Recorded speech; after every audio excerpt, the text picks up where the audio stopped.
If your brake pedal is hard to press and your HVAC vents aren't switching like they should, there's a good chance your vacuum pump is the problem. Today I'm going to walk you through how to replace the vacuum pump on a 7.3 Powerstroke. This is a job you can do at home with basic tools. And I'll also show you which pump to buy, because some of these aftermarket pumps fail way too quickly. Before we touch anything, let's make sure we're diagnosing the right issue. On a 7.3 Powerstroke, the vacuum pump supplies vacuum to the brake booster, the cruise control if the truck is equipped with it, and the HVAC blend doors. When a pump starts to fail, you'll usually notice a few warning signs. The most serious one is the brakes. Low vacuum makes the pedal very hard to press, which increases stopping distance by a lot. You may also notice the HVAC vents getting stuck in one mode, or the cruise control not working properly. The tricky part is that these symptoms can also be caused by a vacuum leak, not just a bad pump. So how do you tell the difference? A failing vacuum pump usually gives you some clues. You might hear a loud hissing noise, a squealing sound while the engine is running, or notice that the pump is coated in oil. Most of the time, the problem comes down to worn bearings or a failing seal. Since these pumps are mechanically driven off the engine, bearing wear is pretty much inevitable over time. Now let's go over the tools and parts you'll need. Tool-wise, this is a straightforward job. You'll need a 10mm wrench for the mounting bolts, and I recommend having a second wrench for extra leverage. You'll also need a breaker bar with a 15mm socket to relieve the belt tension, along with a pair of pliers for the clamp on the vacuum line. As for the pump, choosing the right one is the most important part of this job. Ford no longer offers an OEM pump for these engines, so we're limited to the aftermarket options. And unfortunately, the quality can be hit or miss. Based on my research and the opinion of other Powerstroke owners, I went with a Napa vacuum pump. It's generally considered one of the better aftermarket options. Expect to spend around $150 to $200 for a quality pump. Napa offers these pumps with or without the pulley. If your existing pulley has any damage or rust, I strongly recommend buying the pump with the pulley already installed. Taking off the old pulley is a real pain, and usually not worth it. For oil, I'll be using 75/90 gear oil, and I'll link both the exact pump and oil I used in the description below. The vacuum pump is located on the driver's side at the front of the engine. The bolts are in a tight spot, but they're still manageable. Before removing the pump, you'll need to relieve the belt tension. Using a 15mm socket, rotate the tensioner and slip the belt off of the top idler pulley. With the belt out of the way, you can access the pump's mounting bolts.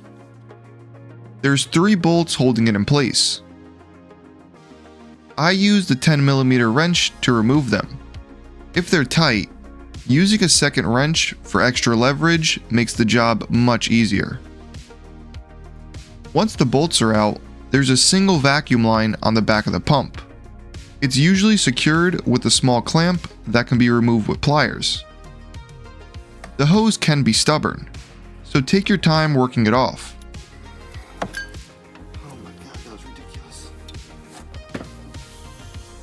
At this point, the pump is free and ready to come out. When you look at the old pump, it often doesn't look terrible at first glance, just dirty. But once it's taken apart, the failure becomes obvious. In this case, the front bearing was starting to fail, which is extremely common on these pumps. You can hear how rough this bearing is as I spin it.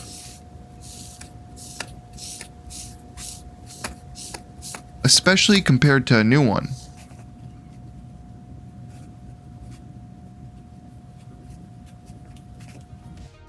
You can rebuild the bearing section, but in most cases, I recommend replacing the entire pump. And that's because there's also an important design difference between the older and newer pumps. The old ones use a rear bearing that's difficult to get, if not impossible, while the newer pumps use a much more common bearing that's easier to replace in the future. A new pump also comes with a new diaphragm and front hose, which can save you from headaches later on. Before installing the new pump, it's important to make sure that it's properly oiled. These pumps come from the factory with a small amount of oil in them, but I like to top them off with gear oil for better lubrication. Filling the pump can be tricky because the fill hole is pretty small. I ended up removing the top hat to make filling easier. I also rotate the pump while adding the oil to spread it evenly. Just be aware that removing the top may void the warranty. This is simply the method that I used. When reinstalling the top, I applied a small amount of blue Locktight to the bolts for extra security. Now, to check the oil level, hold the pump level with the fill plug out. Oil should begin to seep out of the hole when it's properly filled, similar to filling a differential. I slightly overfilled mine, which is why you see all of that extra oil coming out.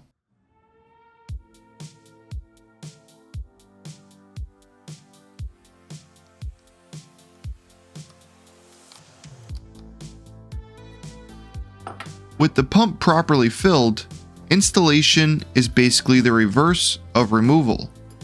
Reconnect the vacuum line first.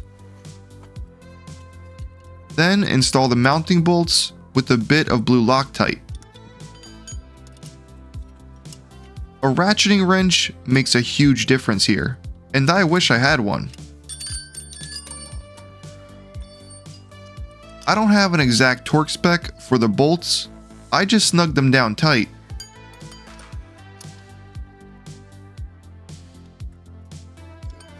Now reinstall the belt, and the pump is ready for testing.